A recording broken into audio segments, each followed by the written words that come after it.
Existe alguma promessa na Bíblia que Deus não tenha cumprido, gente? Quem está falando é Jesus.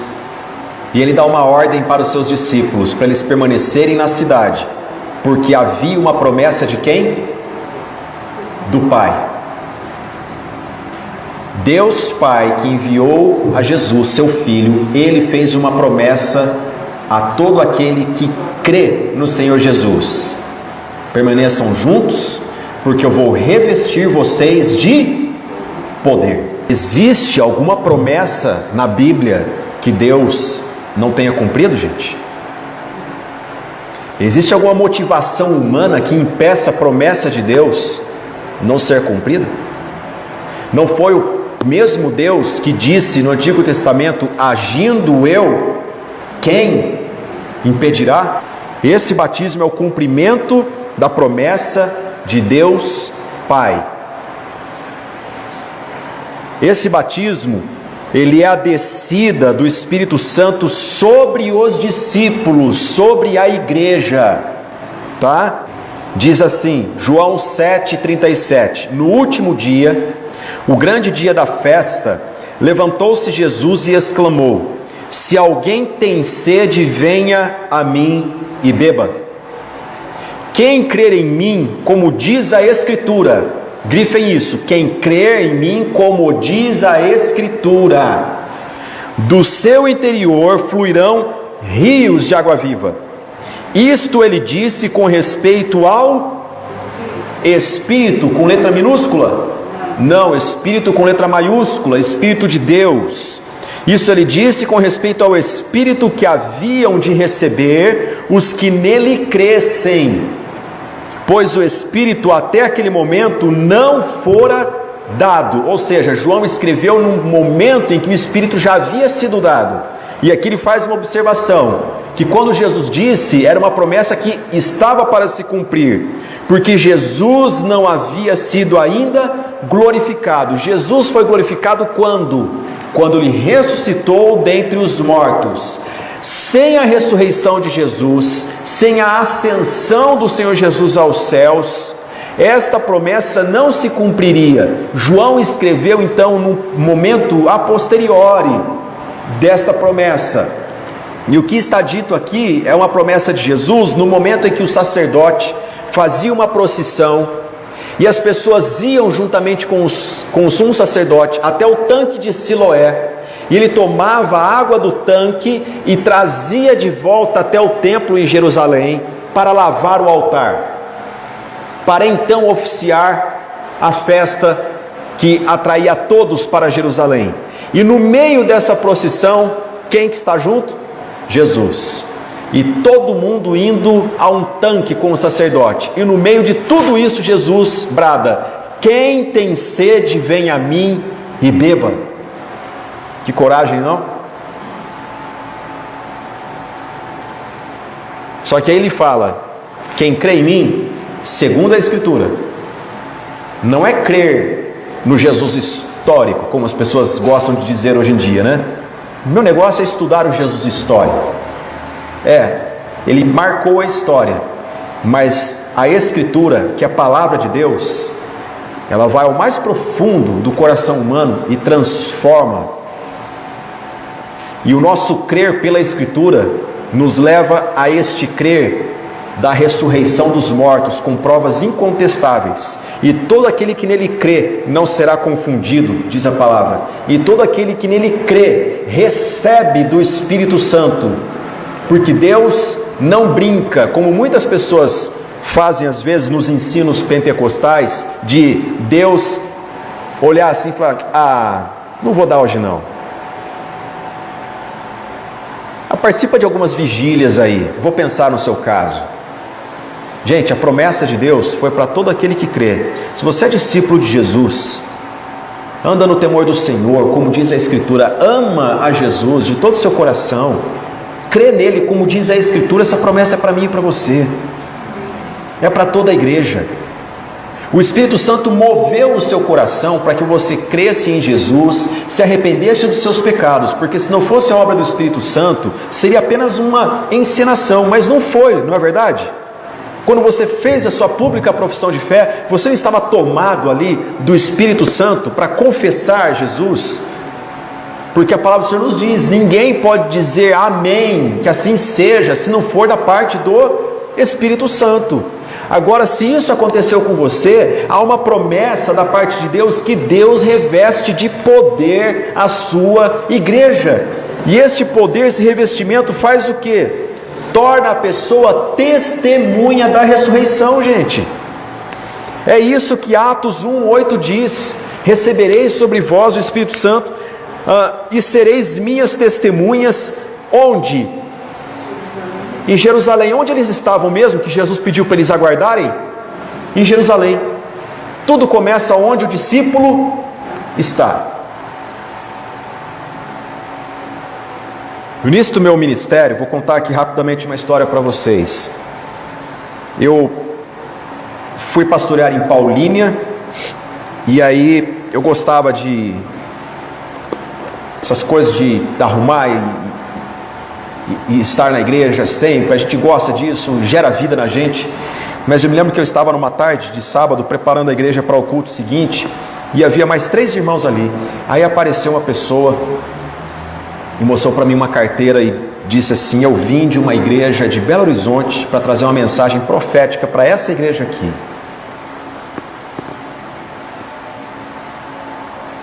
Pensei: meu Deus, como que eu saio dessa, né? Falei: vem, irmão, nós estamos estudando a palavra do Senhor, estamos meditando na carta aos Coríntios, vai ser uma bênção ter o irmão aqui. Ah, mas é estudo da palavra? É estudo, irmão, nós estudamos, examinamos a palavra de Deus. Aí não veio. Aí no sábado seguinte apareceu uma outra pessoa, mostrando uma outra carteira e de uma outra cidade. E aí o irmão da igreja levou aquela pessoa para sua casa para almoçar. E aí descobriu o nome, descobriu de onde vinha e tudo mais. E hoje em dia dá para pesquisar tudo, né? Mas isso aconteceu há 17 anos atrás. Naquela época também dava. Ele falou: pastor, o senhor não faz ideia. A pessoa tem um currículo dificílimo. Não é pastor, não é missionário, mas anda pegando dinheiro de fiéis, de igrejas por aí, e é de lá de longe, de um estado distante, de uma cidade distante, mas anda no mais longínquo, porque é difícil das pessoas saber a origem. Irmãos, nós temos uma dificuldade hoje em dia. A dificuldade é que as pessoas, elas querem ir para a África, porque é difícil falar em Jerusalém. Querem pregar em Bagdá, mas não querem pregar no seu bairro. Querem ir para Guiné-Bissau. Nada contra, temos que fazer evangelismo por todo mundo, mas onde Deus colocou você. O revestimento de poder do Espírito Santo te capacita para ser uma testemunha da ressurreição de Jesus onde você está. O texto nos diz: em Jerusalém, em Judeia, que era a província, em Samaria, que era um local improvável de se dizer, porque em Samaria as pessoas pouco iam, os samaritanos não tinham comunhão com os judeus, e até aos confins da terra. Para nós finalizarmos aqui, irmos para o momento das dúvidas e dos comentários. Às vezes eu vejo pessoas discutindo algo que não faz o menor sentido. Elas dizem assim: não, a promessa se cumpriu há 2000 anos atrás, e ponto. Não se fala mais nisso. O Espírito Santo veio, o Espírito Santo está na igreja. É verdade, porque se assim não fosse, nós não estaríamos aqui. Mas o texto aqui bíblico nos diz claramente, Lucas, ele disse lá no capítulo 24, verso 49, que nós lemos do Evangelho de Lucas, que quando Jesus prometeu enviar do Espírito Santo, era um revestimento de poder específico para anunciar a ressurreição de Jesus. Não é nada de esquisitice espiritual. O que é coragem para testemunhar e pregar o Evangelho por todos os cantos. Muitas vezes eu vejo pessoas discutindo se isso acontece ou não, meio que esquivando-se. A minha resposta é a seguinte: faça a prova. Faça a prova. Peça que Deus ilumine a tua mente e examine as Escrituras, como nós fizemos aqui nesta manhã, e analise a você mesmo. Você é uma pessoa que testemunha de Jesus onde você está? Com poder? Eu vou encerrar contando duas ilustrações. A primeira delas é de um garotinho que na escola ele foi colocar em prática o que ele aprendeu na escola bíblica dominical. Isso é ótimo. Ele chegou na escola na segunda-feira e na aula de educação física o amiguinho dele machucou o joelho e não conseguia parar em pé. E o amiguinho chorando, e todos em volta, o professor ali afobado por causa do machucado, e o menino veio e disse assim: dá licença, dá licença, dá licença. Ele falou: aprendi um negócio ontem na escola dominical de que Jesus está vivo e que Jesus cura, ok? 7 aninhos. Todo mundo ficou assim. A coragem das crianças, né? Aí chegou no amiguinho dele e falou: Zé, estica o joelho aí. Botou a mão no joelhinho do amigo, disse: em nome de Jesus, joelho, fica bom. Agora levanta, Zé. O Zé levantou e caiu de novo chorando de dor. Aí ele coçou a cabeça e alguém disse: ih, não deu, hein? Aí ele pensou: meu Deus do céu, que vergonha. Que papel que eu passei aqui agora. Quando ele está ali triste, esboçando o choro, pensando que tinha dado errado mesmo, a diretora da escola aparece. A diretora veio, abraçou o menino que estava chorando com dor, abraçou ele chorando e disse para os que estavam próximos, funcionários, os demais alunos, disse: eu sou cristã, eu trabalho há 20 anos nessa escola e eu nunca fiz uma oração por alguém aqui dentro, e hoje Deus tocou profundamente o meu coração de que eu devo testemunhar de Jesus aqui dentro. Eu quero a partir de hoje instituir aqui um dia de oração nessa escola. Não é pelo joelho apenas, é pela vida toda, para que o papai se reconcilie com a mamãe, para que a mamãe seja amiga do papai, para que Jesus entre na tua casa. Oh, gente, isso não arrepia vocês, não? Isso é algo maravilhoso. Isso é algo maravilhoso. Isso só acontece por obra do Espírito Santo. Um avivamento veio sobre aquele lugar. Pessoas se converteram porque uma pessoa precisava ser tocada pelo Espírito Santo, e o Senhor usou uma criança para tocar uma pessoa de mais experiência, para que ela acordasse. Você professa fé em Cristo, e essa fé é viva, é prática. Eu pergunto para você: nós precisamos de revestimento de poder hoje ou não? Nós precisamos de pessoas que proclamam boas novas nesse mundo? Com certeza, o Senhor Deus, Ele pode realizar os milagres que estão descritos no livro de Atos? Claro que sim. E eu encerro aqui com a minha última ilustração. Todos vocês conhecem o reverendo Ronaldo Lidório.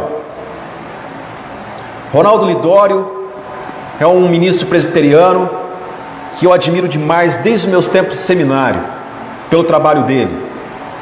Ele, uma das coisas que ele fez que eu admirei demais, a história que eu vi, foi de pedir que fotografassem a Amazônia à noite, para ver pontos de fogueira, e ele pegou a mochila e um GPS e entrou mata dentro para ir até os pontos de fogueira, porque ali havia uma tribo indígena para ele anunciar o Evangelho. Já pegou malária não sei quantas vezes e foi curado. Mas Ronaldo Lidório foi para a África para evangelizar uma etnia chamada Concombas, no Ghana. E chegando lá, ele e sua esposa, com a barreira linguística, tinham a incumbência de decifrar o dialeto dos Concombas, escrever isso. E eles passaram um tempo orando de como começar o contato com esse povo e como pregar o evangelho para esse povo. Passaram 3 meses orando, buscando direção de Deus, gente. 3 meses. 3 meses orando. Senhor, dá-nos a direção. Nós viemos aqui para pregar o evangelho. Senhor, dá-nos a direção. Esse povo precisa ouvir de Jesus Cristo. 3 meses depois, o primeiro milagre aconteceu, que foi o nome dele, que o nome Ronaldo, a fonética dos Concombas não tem esse R-O, eles não conseguiam pronunciar, então eles deram a ele um apelido, que era Umborbe, que significa, eu sou o homem que disse que há um Deus. O primeiro milagre foi o nome dele. Quando as pessoas perguntavam o nome dele, ele respondia, eu sou um homem que disse que há um Deus. Quando ele respondia do seu nome, então a pessoa somava mais uma pergunta, e qual é o seu Deus? No meio de um povo de uma pluralidade de deuses e práticas animistas, quem sabe até feitiçarias, e aí então ele dizia, reúna a tua família, venham aqui, reúna seus amigos que eu vou contar quem é o meu Deus. E ele passou a pregar o evangelho. Não demorou muito tempo, chegou uma mulher viajando 3 dias e 3 noites até a aldeia em que ele estava e trouxe uma criança e disse, o senhor é o homem que disse que há um Deus? Pois eu gostaria que o senhor falasse com o seu Deus a respeito do meu filho, porque eu já falei com os deuses de diversas etnias, diversas tribos, e eles não fizeram nada. E ela então deu a criança para o reverendo Ronaldo, que quando pegou e removeu o pano, a criança estava já em estado de putrefação, uma enfermidade gravíssima, quase morta. E ele, tomando essa criança junto de sua esposa, começou a andar pela aldeia e orando, Senhor, o Senhor me enviou para cá, eu vim para pregar o evangelho. Senhor, olha o estado dessa criança. Senhor, olha o momento em que nós estamos. Senhor, é só o teu poder que pode fazer isso. Revela o teu poder para que o seu nome seja glorificado em toda essa aldeia e os Concombas creiam no Senhor. E deu a criança de volta para a mãe, e a mãe voltou para a sua aldeia. Antes dela chegar na sua aldeia, ela remove os panos da criança e, para surpresa dela, a criança estava nova, toda a pele nova, totalmente curada. E essa mulher volta glorificando a Deus, dizendo, Deus existe, Deus existe. O evangelho chegou até nós. Há um Deus, e um avivamento desceu sobre aquele lugar, porque o Espírito Santo nos reveste de poder, gente, para evidenciar que Jesus vive. Eu pergunto para vocês essa manhã, aqui não está Teófilo, mas estamos nós recebendo esta mensagem, provas incontestáveis da ressurreição de Jesus. Você crê de fato que Jesus vive? Você vive com esta verdade? Então evidencie isso ao mundo. Prove que o Senhor é bom, como diz o salmista, e manifeste com graça, com amor e com bondade que Jesus vive no dia chamado hoje.